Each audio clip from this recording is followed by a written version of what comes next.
engagement with Captain Ethan Collins and decided to marry a rough, simple logistics soldier instead.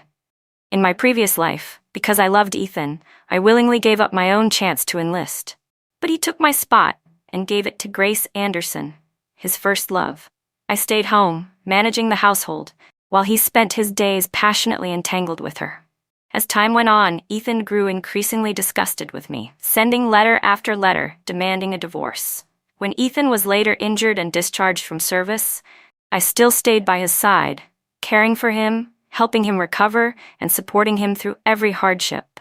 Yet when his career began to rise again, he still couldn't forget Grace, the white moonlight he had worshipped for years.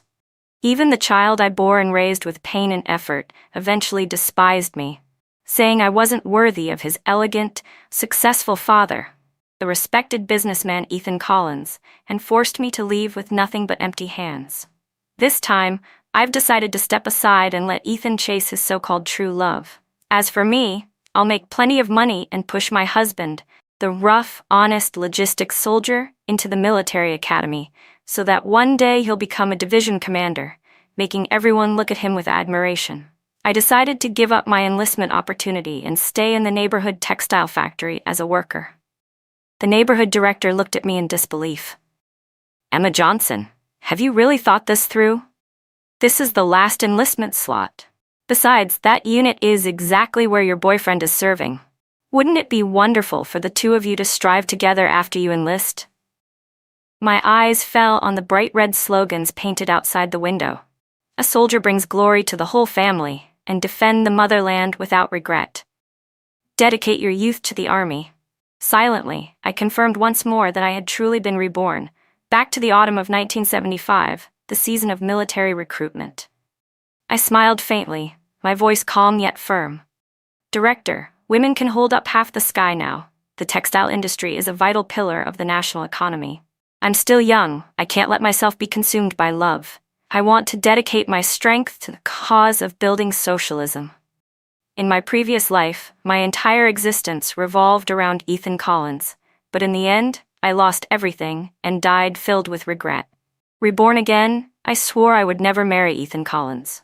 The neighborhood director, moved by my determined words, patted my shoulder enthusiastically. "Excellent. The torch of this new era has truly been passed to your generation. With your abilities, I'm sure you'll become a shining example for working women everywhere." I thanked her and left the office, walking down the familiar alleyway. I saw people in blue factory uniforms riding large frame bicycles. In that moment, the vivid, almost tangible feeling of rebirth washed over me. I couldn't help but lift my head toward the golden sunset and laugh softly. How wonderful. Everything is still in time. This life, I'll live for myself, a brilliant life in my own way. As soon as I stepped into the house, the rich aroma of stewed chicken instantly awakened all my senses, pulling me back to reality. According to the memories from my previous life, I slowly lifted my gaze toward the living room. Under the warm yellow light, I once again saw the man sitting on the sofa, Ethan Collins, 45 years younger, exactly as I remembered him. His youth carried a sharp, commanding aura. His thick brows, high nose bridge, and the cold restraint in his expression gave off a sense of distant dominance. Just one accidental glance from him made my heart tremble, my cheeks flush red. But I knew clearly, Ethan Collins had never truly loved me. He was the youngest regiment commander in the entire Southern Military District. He had a boundless future ahead of him, while I was nothing more than an ordinary textile worker, so ordinary it was almost laughable. If my grandfather hadn't once saved his grandfather's life during wartime, how could an engagement between us ever have existed in the first place? Ethan Collins frowned slightly when he saw me lost in thought. He handed me a piece of paper. It was the marriage application he had retrieved from the political office. He looked like he wanted to say something, but hesitated. His mother, Mrs. Collins, who had come with him, immediately cut in with a cold, firm voice. "This marriage should be put on hold for now," she said sharply. "Ethan is at a critical stage in his career. Young people shouldn't be burdened by emotional entanglements. At his age, he should be devoting himself to national defense. Protecting our country's security is what truly matters." My father's brows furrowed. His tone carried a hint of displeasure. What you said isn't wrong, Mrs. Collins, but my daughter has also prepared to enlist. Wouldn't it be good for both of them to serve in the military together? My father's eyes were full of kindness as he spoke up for me, but Mrs. Collins brushed him off coldly. The army isn't a place for people to enjoy themselves, she snapped. If she joins, it will only distract Ethan. Surely, you don't mean to make Emma Johnson a stumbling block in the path of Ethan's advancement, do you? Are you really trying to repay an old debt of gratitude by forcing my son to carry the burden of Emma's entire life?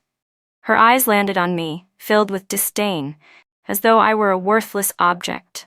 The Collins family came from generations of soldiers, deeply rooted and highly respected. Because of that, Ethan's parents had never thought highly of me. In the past, they had shown their discontent about this engagement more than once, but because of the old life-saving debt between our families, they couldn't openly break it off. So the matter had dragged on until now. The marriage application Ethan had just given me wasn't something he had wanted himself. It was his grandfather who had forced him to submit it. Meanwhile, my parents always went out of their way to remember Ethan's preferences and habits, putting his wishes above everything else. Every word, every gesture they made was cautious to the extreme, terrified of doing anything that might offend him. A marriage built on such inequality was meaningless. I stayed silent. Ethan narrowed his eyes at me, about to say something, but before he could open his mouth, I spoke first. I think Mrs. Collins is absolutely right, I said calmly. Marriage is a serious matter. It shouldn't be rushed. The room fell into stunned silence. No one had expected me to respond that way. Ethan looked utterly taken aback, his eyes filled with surprise and confusion. His lips parted slightly as if to speak, but in the end no words came out. A deep crease formed between his brows. Clearly, he hadn't yet adjusted to my reaction. In my previous life, Ethan had taken back the marriage application right in front of me. I had cried and begged him desperately, and in the end he reluctantly agreed, on one condition, that I would stay home to manage the household and serve his parents dutifully. If I could do that, he said, he would try to persuade them to approve of me. I agreed without hesitation, willingly giving up my opportunity to enlist. But then, he used that very enlistment slot to give to his youthful sweetheart, Grace Anderson.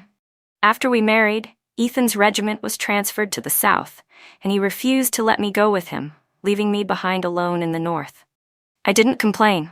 I poured all my heart into managing the family, waiting for him to return. But in Ethan's eyes, my diligence and devotion became something rustic and unsophisticated. My sincerity turned into vulgarity. His heart belonged entirely to Grace Anderson, the performer in the Army art troupe. He grew to despise me more and more, sending letters home insisting on divorce again and again. Later, during a field exercise, Ethan stepped on a landmine while trying to save Grace. His leg was badly injured, and his military career was over. Proud as he was, he refused to become a burden to the Army and wouldn't accept a desk job. In the end, he applied for discharge and returned home. Grace Anderson didn't hesitate for a second. She turned around and accepted the proposal of the commander's son. In an instant, Ethan Collins lost everything. He spiraled into despair, completely broken. And I, foolishly setting aside all the pain and humiliation of the past, stayed by his side. I refused to leave him. I taught myself acupuncture and spent countless days and nights caring for him, helping him recover. By the late 1980s, when the wave of economic reform swept across the country, Ethan seized the opportunity and stepped into the business world. He worked hard and eventually built a successful career. I thought that after all those years, maybe, just maybe, I could finally see a happy ending for us. That illusion shattered the day I was taking care of my sick mother-in-law in the hospital, and happened to see Ethan carefully supporting Grace Anderson into the maternity ward. In that moment, I finally realized what I had been too blind to see. The tenderness and affection in his eyes were things I had never once received. All this time, his heart had never let go of that youthful love. He didn't remember the years I'd spent tirelessly taking care of him, the sleepless nights I endured when he was injured, or the sacrifices I made for him. To him, everything I did was nothing more than a burden. His heart was like a block of ice. No matter how much warmth I poured into it, it never melted. As the years passed, his coldness chipped away at me. I became a pitiful woman, someone the world mocked behind my back. Even my own child, the one I had carried for 10 months and raised with every ounce of love I had, began to look down on me. "Mom," my son said with disgust, "you should look in the mirror. What part of you deserves Dad? Aunt Grace and Dad are the ones who truly belong together. You're the reason they couldn't be together all these years, because you were trying to repay some so-called family debt. You should have let Dad go a long time ago."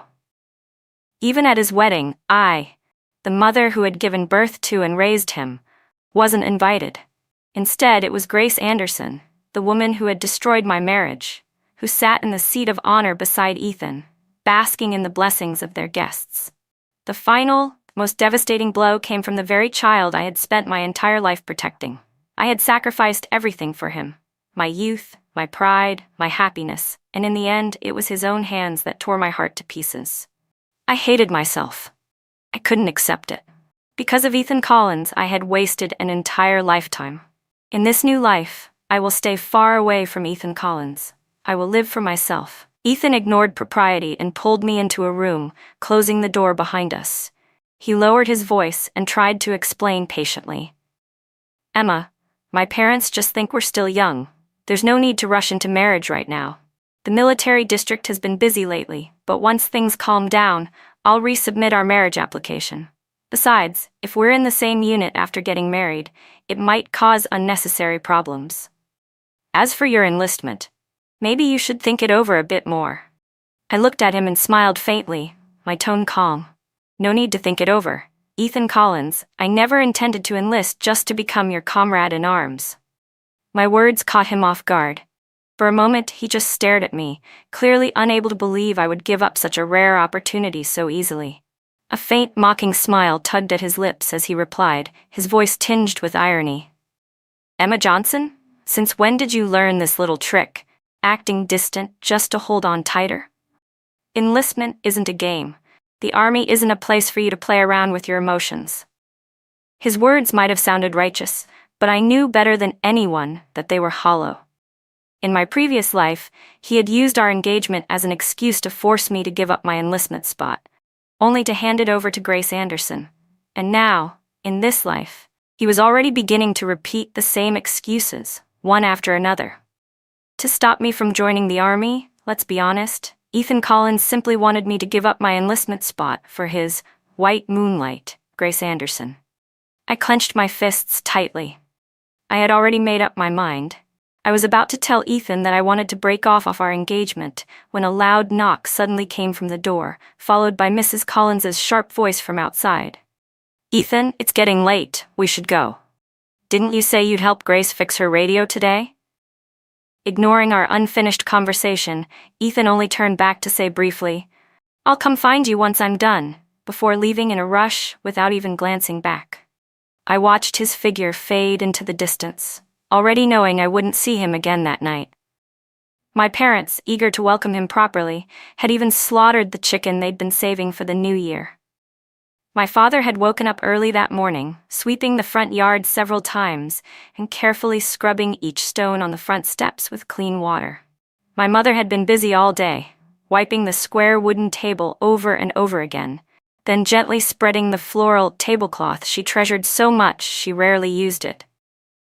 The window panes sparkled after being polished with old newspapers, and even the portrait of the national leader hanging on the wall had been dusted carefully. But despite all their efforts, Ethan Collins still couldn't be persuaded to stay for dinner. As long as Grace Anderson was around, he would forget I even existed. Grace had been Ethan's classmate in high school. Beautiful, talented, graceful in both singing and dancing. She was the light in his heart, the one he had never stopped adoring. Because of her family background, she had once missed her chance to enlist, and now that her family issues were finally resolved, she was eligible again. But the last enlistment spot in our district had already been assigned to me. For Grace, Ethan would go through fire and water, climb mountains, cross rivers. So what was forcing his fiancée to give up a single opportunity compared to that? In my previous life, to secure that very enlistment spot for Grace Anderson, Ethan had even agreed to marry me. And from that moment on, my life was trapped in tragedy. I wasted my youth, trading years of devotion for nothing but heartache. But this time, I would still give up that spot to Grace Anderson. Not out of love, but because I wanted to sever every tie between Ethan and me once and for all. I wanted to see whether, once I stepped aside, the two of them could truly stay together for the rest of their lives. The words I'd meant to say never left my mouth, but it didn't matter. In just 5 days, Ethan's leave would end, and Grace would officially join the Army Art Troupe. Their unit would soon be transferred to the south, and from then on, with the vast sky and distant land between us, Ethan and I would no longer have any connection whatsoever. After dinner, I couldn't bear to stay home watching my parents' worried faces, so I went for a walk along the riverbank to calm the whirlwind of emotions inside me after experiencing this rebirth. Before I realized it, my feet had carried me near the military barracks where Ethan was stationed. From afar, the faint glow of the barracks lights shimmered through the night, stirring memories I had tried to bury. The base wasn't far from home, yet Ethan rarely came back. Was it really because he was too devoted to his country, too busy to visit, or had he simply been avoiding me all along? Ever since he enlisted, Ethan had seldom taken the initiative to come home. Each time he was granted a short leave, I would begin preparing long before his return. I would pick out my neatest outfit, carefully braid my glossy black hair into 2 tidy plaits, and pack roasted sunflower seeds I'd made myself, along with handmade pastries I hoped he'd like. Every time I saw his familiar silhouette after countless sleepless nights missing him, my heart would race with excitement and anticipation. But back then, I had deliberately ignored the fleeting look of disdain that passed through Ethan Collins's eyes every time he saw me. Thinking back on it now, I only feel empty and bitter. Just then, my eyes accidentally caught sight of a couple walking not far from the barracks. Ethan Collins was strolling slowly beside a young woman. She had a graceful figure, dressed in a floral dress that fit her curves perfectly. Her long, silky black hair flowed naturally down her back, glimmering so beautifully that even the streetlights seemed to reflect a soft glow off it. Their hands were clasped tightly together, their eyes full of intimacy and tenderness. It was Grace Anderson, the very woman who had inserted herself into my marriage in my previous life, entangling me in misery for half of it. My chance had come. I steadied my emotions, quickened my pace, and stopped in front of Ethan Collins and Grace Anderson. My voice was cold, edged with a mocking smile. Ethan Collins. So this is where you fix radios now? At the riverbank? Ethan's face turned pale, as if struck by lightning. He quickly pulled his hand away from Grace's. His brows furrowed as he looked at me, panic flickering in his eyes. Emma, didn't I tell you to wait for me at home? What are you doing here? Were you following me? I let out a short, sarcastic laugh. What? Is this road your private property? If I hadn't decided to take a walk, I wouldn't have discovered why you suddenly withdrew our marriage application. Ethan's expression stiffened, his eyes darting away. Emma, you misunderstood. The decision to postpone the marriage is between us. It has nothing to do with Grace. At that moment, Grace gently tugged on Ethan's sleeve, pretending to be fragile and innocent. Her voice was soft enough to melt butter. Ethan, don't argue with Miss Johnson because of me. I don't want to see you upset. I couldn't help but laugh bitterly, my tone sharp with contempt. Oh, what an impressive performance. You mean to tell me you didn't know he's engaged, and yet you're here acting pitiful? Don't you have any shame? Grace's eyes immediately turned red as she looked pitifully at Ethan. Ethan, did she misunderstand me? I've only ever seen you as a good friend. Of course, just like in my previous life. She always acted this way, pretending to keep her distance while deliberately holding on, appearing at just the right moments to drive a wedge between us, and every single time, Ethan would side with her. This time was no exception. Ethan immediately pulled Grace behind him, shielding her as he frowned at me. His voice was stern and disapproving. Emma Johnson, watch your tone. There's nothing improper between Grace and me.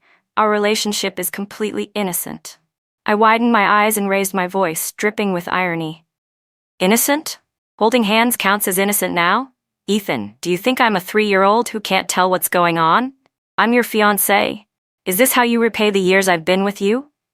All my life, I had endured and stayed silent before him.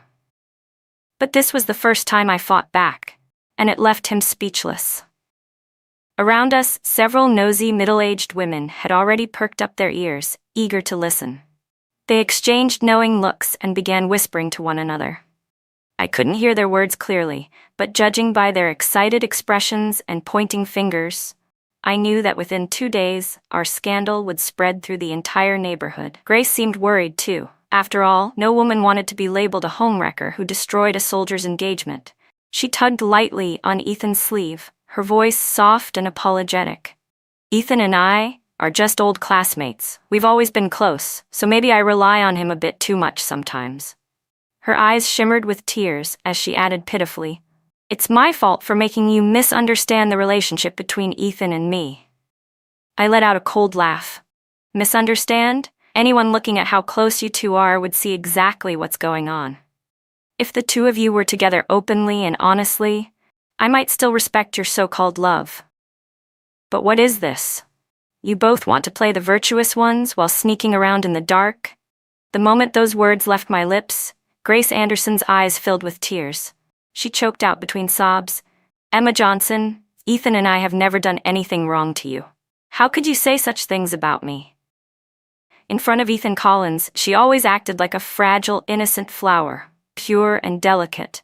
But behind his back, she constantly provoked me. Her cruel words from my previous life were still carved deep into my memory. "You have nothing," she had said. "Just a poor, pitiful girl from the countryside.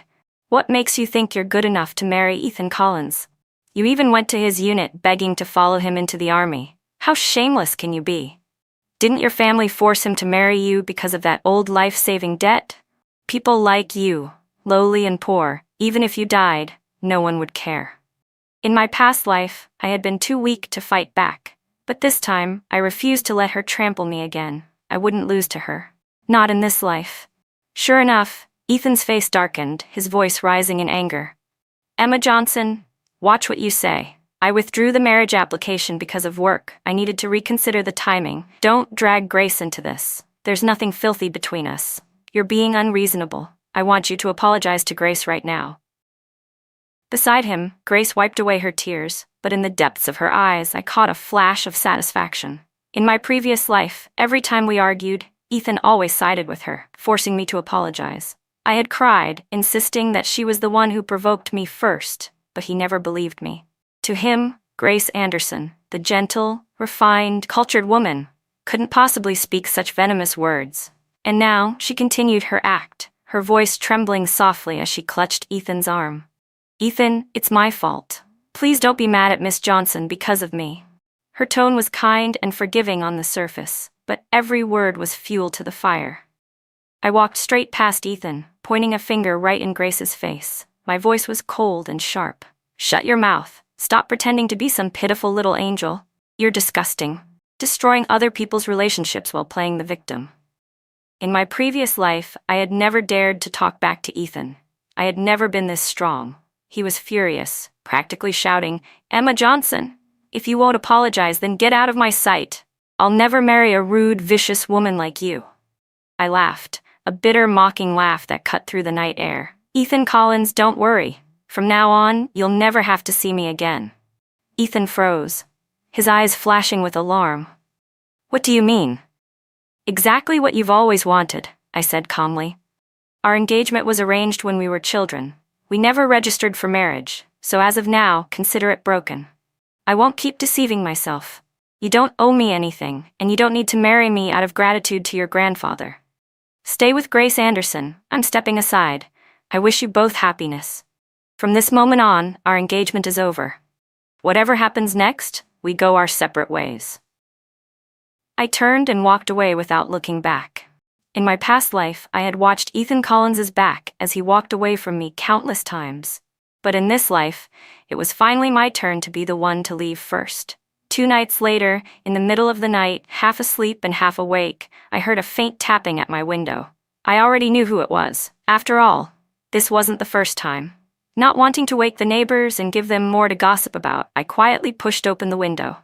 And there he was, Ethan Collins, climbing through the window ledge, stepping silently into my room. His eyes were deep and still, like a silent lake, dark, unwavering, and locked tightly onto me. In them I could almost see 1,000 unsaid words, emotions surging beneath the calm surface like hidden waves. That look again. It was that very gaze, so full of what seemed like passion and lingering tenderness, that had deceived me in my previous life, again and again, until I was completely lost in him. I secretly dug my nails into my thigh, reminding myself to stay calm. My voice was cold when I asked, "What are you doing here, Ethan Collins?" He grabbed my wrist firmly, his voice low and demanding as he leaned closer. "I heard from the neighborhood director that you gave up your enlistment spot. Is that true?" I nodded. "Yes. I don't have the ambition for that path, so I decided not to enlist, to avoid causing unnecessary trouble for the organization." I thought Ethan would be pleased. After all, he had always been waiting for me to give up my enlistment spot so that he could hand it over to Grace Anderson. But instead, his expression instantly darkened. "Emma Johnson, what are you playing at?" he snapped. "First, you give up enlistment, then you break off our engagement. Don't you think you've taken this joke far enough?" I curled my lips into a faint, mocking smile. "Isn't this exactly what you've wanted all along? You get to give the enlistment slot to Grace Anderson, and I even step aside so she can take my place as your wife. The two of you can soar through the military ranks together, the golden couple of the regiment." Ethan's face froze in shock, clearly not expecting me to say it outright. He rubbed the tip of his nose awkwardly, at a loss for words. "What nonsense are you talking about? I already promised my grandfather, once this busy period in the military is over, I'll marry you. Before I'm transferred to the South, I'll even make sure you're pregnant. The position of Mrs. Collins has always been yours. You don't need to pull stunts like this just to get my attention. People outside are already gossiping, and Grace has been very upset these past few days. I don't want these rumors to hurt her." A bitter laugh escaped my lips. I lowered my head, trying to hide the moisture gathering in my eyes. Even though my heart had long gone cold, there were still corners of it that ached. So that was why he came. Not because he still cared about me, but because he didn't want Grace Anderson to suffer from gossip. "Ethan Collins," I asked softly, "you never loved me, did you? So why insist on marrying me?" He froze, confusion flickering across his face before his brows knit together impatiently. "What difference does it make, love or not? This marriage was arranged by our parents long ago, decided by a matchmaker. It's not something I ever had a choice in." I was silent for a moment before speaking again, my voice calm and steady. "Ethan, chasing after you all this time has been exhausting. I don't want to do it anymore. For years, I convinced myself that we'd always be together. But looking back now, that was just a lie I told myself." He said nothing, only pressed his lips tightly together, his expression unreadable. I took a deep breath. "You should go. Don't come looking for me again. Let's each live our own lives in peace." The air froze between us. Then I heard him let out a low, scornful laugh. "Fine. Then let's end it here. I just hope you don't regret what you've said tonight."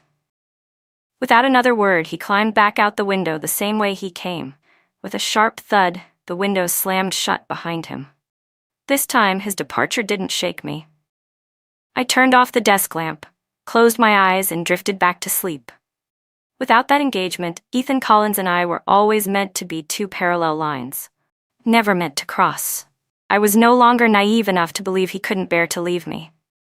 Even if there had once been a flicker of affection in his heart, it was nothing more than a fleeting, meaningless impulse. In my previous life, I had never once set foot in his heart. And in this life, I certainly wouldn't either. As long as I cut away all lingering attachments, Ethan Collins and I would have nothing more to do with each other. From now on, I would use the advantage of my rebirth to focus entirely on earning money. The era of economic reform was just around the corner. This time, I wouldn't be foolish enough to fall in love again. I would fight for myself. After Ethan's home leave ended, he returned to his unit, while I began my new routine, arriving at the textile factory before dawn each day. Surrounded by rows of massive weaving machines, I concentrated on every movement, every small detail of their operation, never daring to let my mind drift for even a second. During my short breaks, I eagerly sought advice from the most experienced workers, learning every bit of technique I could.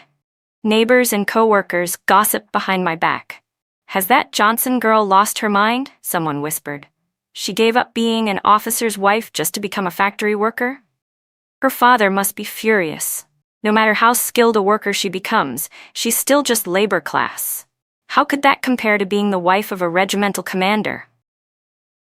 Of course, none of them had memories of a past life as I did. Their vision was limited. They couldn't know that after 1984, the government would begin scaling back planned production quotas, and by the mid-1980s, China would become the world's largest textile powerhouse. The private economy would explode with opportunity. Right now, clothing consumption was still modest. Materials, colors, and styles were all simple and repetitive. But in the future, the textile and fashion industries wouldn't just meet basic needs. They would evolve toward personalization, style, and function, diversifying rapidly.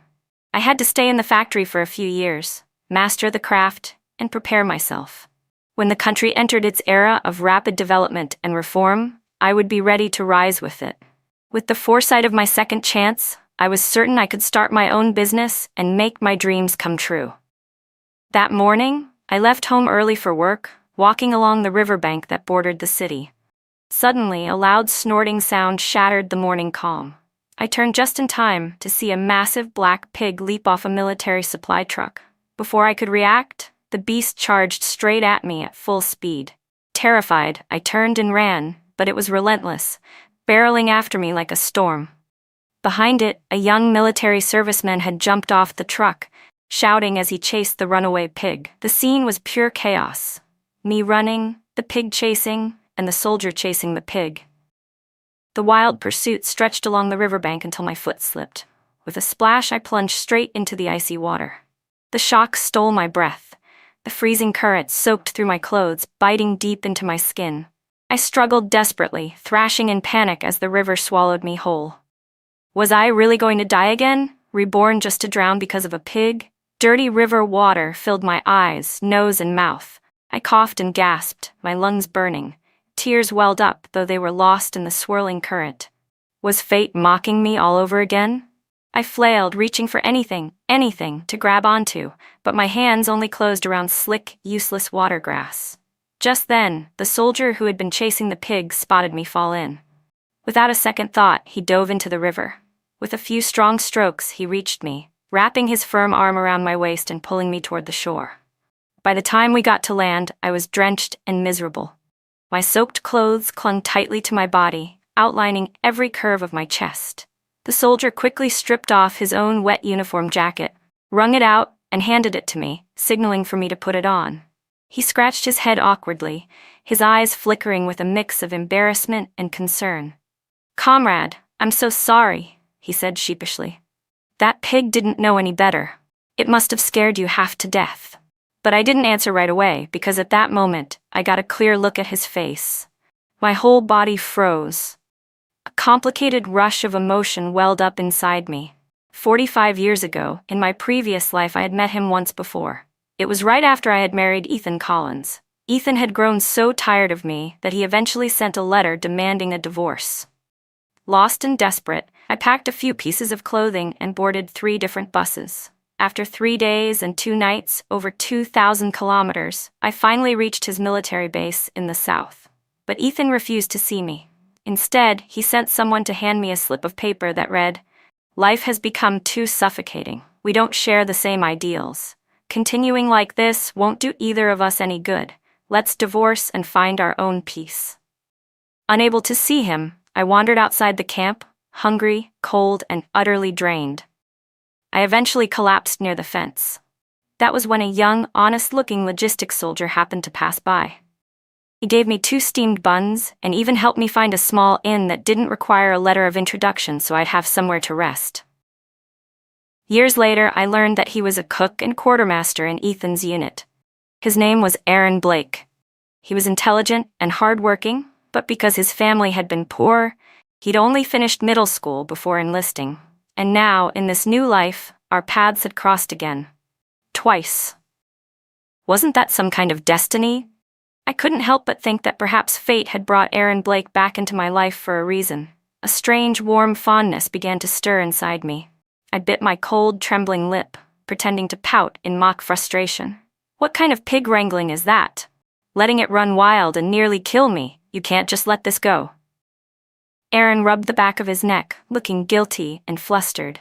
It's my fault. I'll definitely make sure this pig learns some discipline. I'm really sorry you had to go through that. I narrowed my eyes and, with deliberate mischief, said, "And what about the fact that you saw my body? How are you planning to make up for that?" His face went crimson as he dropped his gaze to the ground, gripping the hem of his uniform. His voice came out in a stammering whisper. I didn't mean to. Whatever you say, I'll do it." Trying to hold back a grin, I put on a serious expression and sighed. A girl's reputation is everything, you know.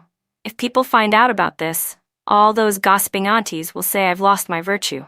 How could I ever show my face again? As I said that, I bit my lip to suppress the smile threatening to curl at the corners of my mouth. Aaron really was as honest as I remembered. He blushed so hard he couldn't even look at me. "Please don't listen to gossip," he stammered, completely flustered. I'll take responsibility for you. After being reborn, I had sworn to focus entirely on my career, leaving love behind. But fate has a way of finding you when you least expect it. And in his gaze, so genuine and steady, something tender began to grow quietly between us. After just a few short meetings during his brief military leaves, I made up my mind. I would spend my life with Aaron Blake. In those years when goods were still scarce, every time we met, he would save up his meal coupons to bring me a tin lunchbox packed full of food. Simple, yet hearty, and always with a few special dishes tucked inside. Whenever there was meat, he'd push it all into my bowl without hesitation, keeping only the vegetables for himself. "Emma," he'd say gently, "eat more. You're too thin." The way he looked at me, full of care and quiet affection, was something I had never seen in Ethan Collins's eyes. Aaron came from a humble background. His parents worked tirelessly year after year, just barely making enough to survive. But through sheer determination and hard work, he never once gave up. Aaron Blake had always excelled, passing every assessment and selection within the Army with flying colors. That day, when we met again, we took a slow walk down a narrow dirt path. He looked as if he had something to say, but hesitated for a while before finally speaking. "Emma," he said quietly, "our division is being transferred to the south. Once we leave, it'll be hard for me to see you again, so—" He paused, taking a deep breath, his eyes sincere and steady. "Why don't we get married? Come with me to the south, that way we'll never have to be apart again." I froze for a moment, thinking he was about to say goodbye. But when I realized what he had truly said, relief and joy flooded my chest. I had finally reached my goal. Smiling, I nodded vigorously. Aaron's face lit up with excitement. That very same day, he returned to his unit and submitted a marriage application. Of course, rumors about us spread quickly throughout the military compound. When I told my parents that I wanted to marry Aaron Blake, a logistics soldier, a cook who slaughtered pigs for the mess hall, it was as if I had dropped a boulder into a calm lake, sending shockwaves through our family and the entire neighborhood. "Are you out of your mind?" my mother shouted, eyes wide with disbelief and anger. "You gave up marrying a regimental commander just to marry a butcher?" I stayed calm. "Mom, Aaron's a soldier too. A commander might be impressive, but Ethan Collins never cared about me. He never respected you or Dad, either. Aaron might only be a logistics soldier, but I believe in his ability and determination. He has a bright future ahead of him. And most importantly, he treats me with genuine kindness. I feel safe with him." My mother's face turned red with rage. She stomped her foot, shouting, "Safe? What do you know about safety?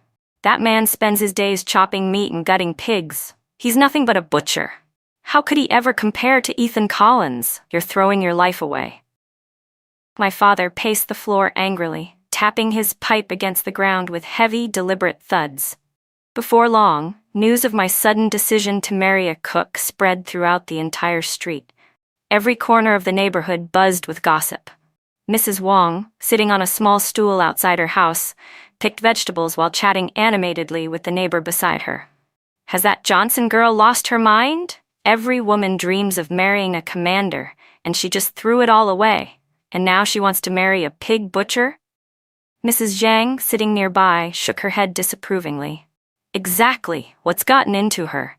If she ends up miserable later, she'll only have herself to blame. Then my aunt-in-law, Mrs. Wang, who had never liked our family, chimed in with a smug expression. You ladies don't know the half of it. That Emma girl isn't as proper as she looks. I heard someone already saw her body. Why else would she be rushing to get married? You think a commander would still want her now? The moment those words left her mouth, my mother's face turned purple with fury, while my father slammed his hand down on the table. The two of them stormed out and got into a shouting match with her right there on the street. If you dare to spread one more lie, my mother yelled, I'll tear that gossiping mouth of yours right off your face. But their anger couldn't change my mind. To stop me, my parents locked me in my room and forbade me from going out. My mother sat right outside the door, her voice full of desperation. Emma, listen to your mother. Break things off with that butcher boy. We'll go talk to the Collins family. It's not too late to fix things.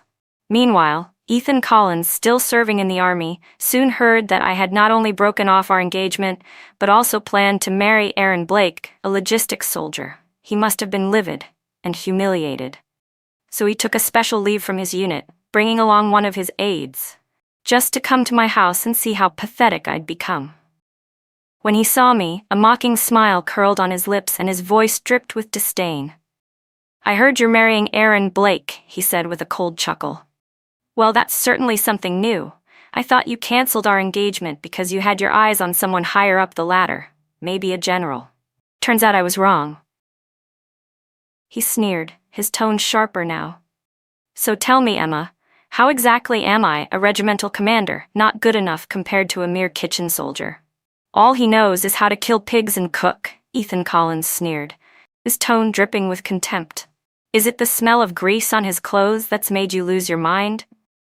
Then he deliberately raised his voice, clearly wanting the entire neighborhood to hear him. His eyes gleamed with arrogant disdain as he continued. You really have an unusual taste, Emma. You could have been the wife of a regimental commander, but instead you're choosing to spend your life with a kitchen hand, living in a world of smoke and fat. Despite the venom in his words, I stayed perfectly calm. I lifted my chin slightly, meeting his gaze head-on. My voice was steady, every word sharp and deliberate. Commander Collins, I said coolly, you've lived your life looking down from above for so long that you've started believing power and rank can buy you everything. But I'm not the kind of woman who worships status. What Aaron Blake gives me is something you'll never understand, and you don't deserve to judge it. Ethan's expression froze. His jaw tightened, and his face flushed with anger. His teeth ground audibly as he spat. Fine. Let's see if you still laugh when you're crying with regret later.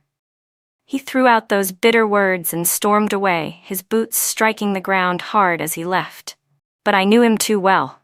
I had spent a lifetime beside him once before. His anger today wasn't born from love, it was from wounded pride. Not long after Ethan left, Aaron Blake arrived. He wore a crisp military uniform, holding a carefully wrapped box of pastries from the market and a slab of fresh pork. Standing outside my home, he looked nervous, shifting his weight from one foot to the other, before knocking firmly on the door. When my parents opened it, their faces were cold, their expressions unreadable. Aaron's throat tightened, but he straightened his back and spoke with quiet determination. Mr. and Mrs. Johnson, he began respectfully, I know you still have concerns about me and Emma. It was wrong of me not to visit earlier. That's my fault. But I'm here now because I truly want to marry her. I may not hold a high position, but my salary is enough to support both of us. Every cent I earn, I'll give to Emma to manage. I know I can't compare to Commander Collins in rank or status, but I have a sincere heart. I can promise her a life that's stable and warm. Please, give me a chance. There was no arrogance in his tone, no attempt to impress. Only honesty and resolve. My parents didn't respond immediately, but I saw the change in their eyes. The icy resistance that had filled the room slowly began to melt away. My mother turned aside with a sharp huff, refusing to look at him, but she didn't continue to argue. My father tapped his pipe against the floor a few times, then let out a long sigh. I knew then. They had silently given their blessing. Before long, our marriage request was approved by the army. There was no grand wedding, no white dress, no fancy banquet. We held a simple ceremony in a small hall at Aaron's unit. His comrades decorated the walls with red paper cutouts shaped like the Chinese character for double happiness, filling the air with warmth and sincerity. Aaron stood tall in his neatly pressed uniform while I wore a modest red dress. Side by side, we faced our friends and comrades, our eyes meeting with quiet certainty and hope for the future.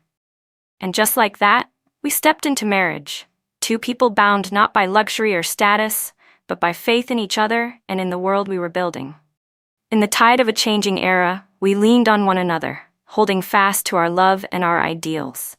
Soon after the wedding, Aaron's unit was transferred to the south, and I followed him to Shen City. But unlike most army wives, I didn't intend to spend my days only tending to the kitchen or raising children. I had dreams of my own. In my previous life, I had visited Shen City several times. Back then, it had already become one of the most developed metropolises in the country, famous even across the world. But now, more than 45 years earlier, it was only beginning its transformation.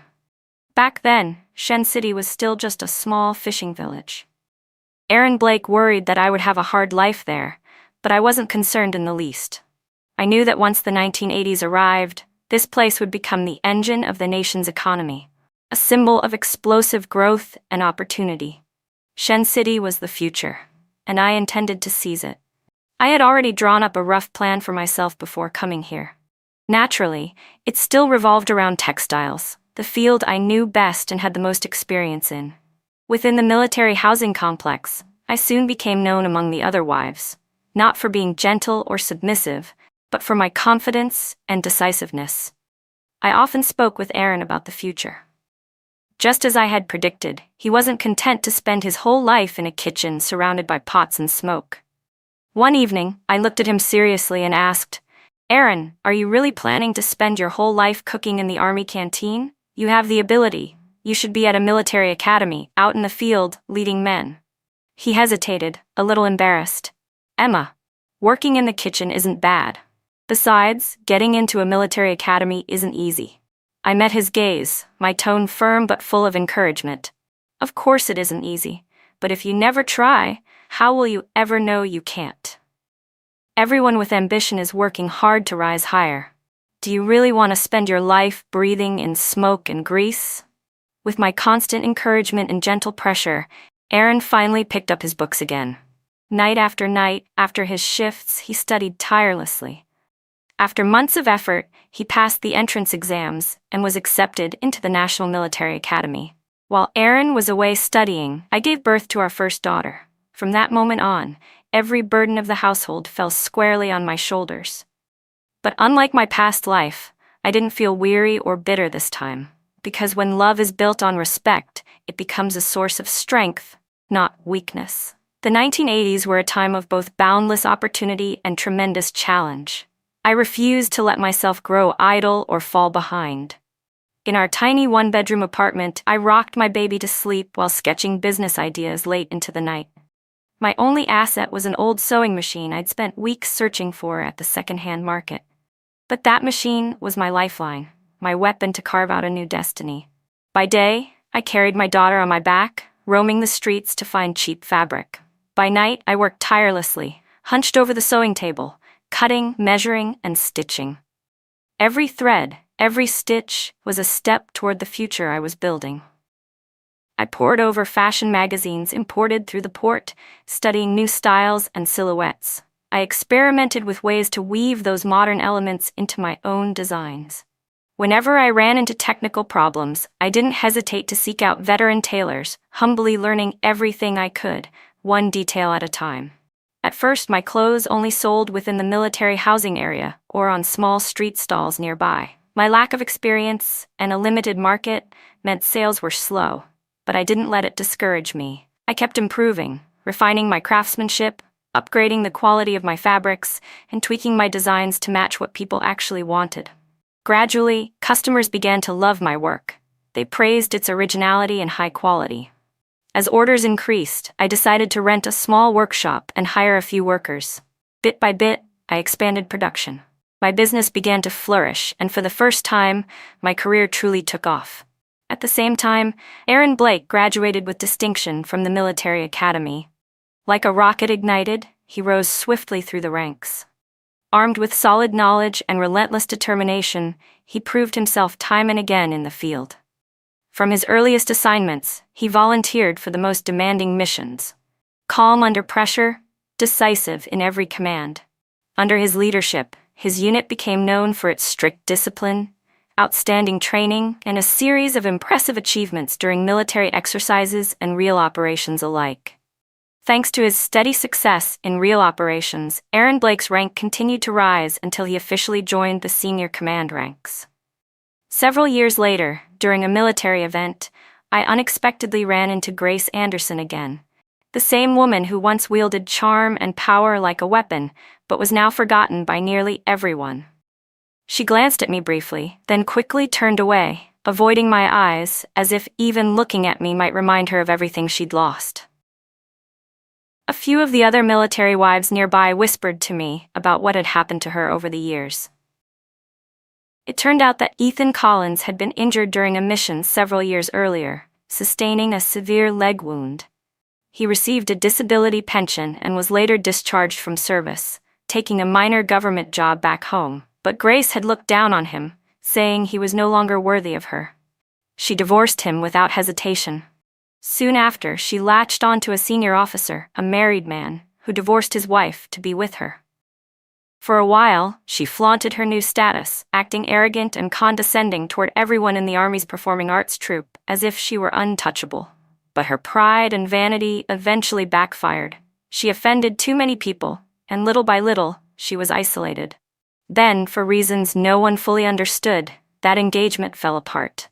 The middle-aged officer quickly married another woman, leaving Grace completely abandoned and disgraced. Without love or protection, she lost both her influence and her standing. In the troop, she became irrelevant, an afterthought. As for Ethan Collins, after leaving the Army, his administrative work didn't last long. He made a serious mistake that caused major financial losses to the government. He was dismissed from his post soon after.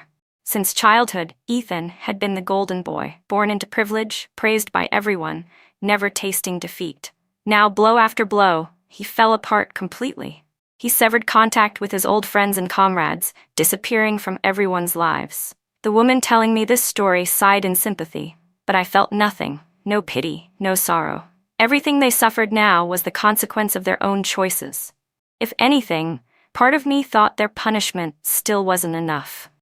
Time passed, and by the dawn of the 21st century, after decades of relentless effort and ambition, I had built a textile empire from the ground up. My factory had expanded far beyond what I once dreamed of. From a small, cramped workshop, it had grown into one of the country's leading companies in the industry. Our products weren't just thriving in the domestic market, they were exported across the globe, winning over international markets with quality and innovation.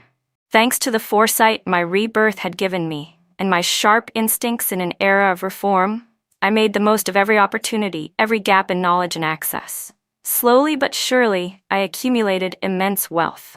Now, I was one of the richest women in the nation, a billionaire entrepreneur, and one of the most influential figures in the country's textile industry. As for Aaron Blake, though he was now in his 60s, he still carried himself with the same upright strength and quiet authority that had first drawn me to him. Time had only added depth to his presence, a kind of mature, commanding allure that no youth could match.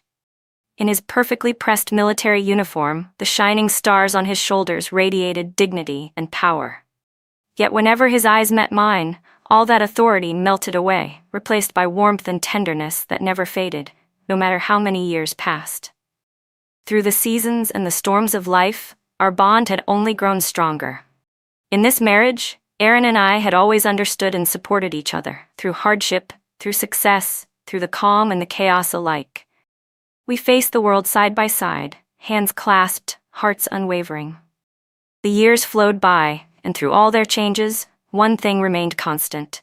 Aaron beside me, our devoted daughter, and our sweet little granddaughter. A life full, peaceful, and complete. A fullness of life, something I had never even dared to dream of in my previous lifetime. Until that day, Aaron and I were driving our granddaughter to the park. As we approached the parking lot, an old man limped out from the guard booth, his hands trembling as he held up a board with a QR code, signaling for us to scan and pay the parking fee. The moment our eyes met, time seemed to freeze. It was Ethan Collins. Both of us stood stunned in silence, caught between shock and disbelief. Aaron, of course, had long forgotten the stories of my youth, the past I'd buried decades ago. He had no idea that the frail, unkempt man before us, the one whose clothes hung off his thin frame, whose face was lined with defeat, had once been the proud, arrogant regimental commander who believed himself untouchable. Without a hint of recognition or emotion, Aaron calmly scanned the code. The gate lifted, and our car rolled forward, merging quietly into the stream of traffic. Beside me, the soft, cheerful chatter of our granddaughter filled the car. Aaron's gentle laughter followed, patient and tender as he answered each of her innocent questions. In the rearview mirror, I caught one last glimpse of Ethan. He stood rooted to the spot, motionless, his eyes vacant as he watched our car disappear into the distance. Ethan Collins. This time, I knew it was truly the last time our paths would ever cross. In this lifetime, I was no longer the one who chased after someone who didn't deserve me. I was the one who finally walked away first. Do you dare walk away from a love that no longer deserves you? Share your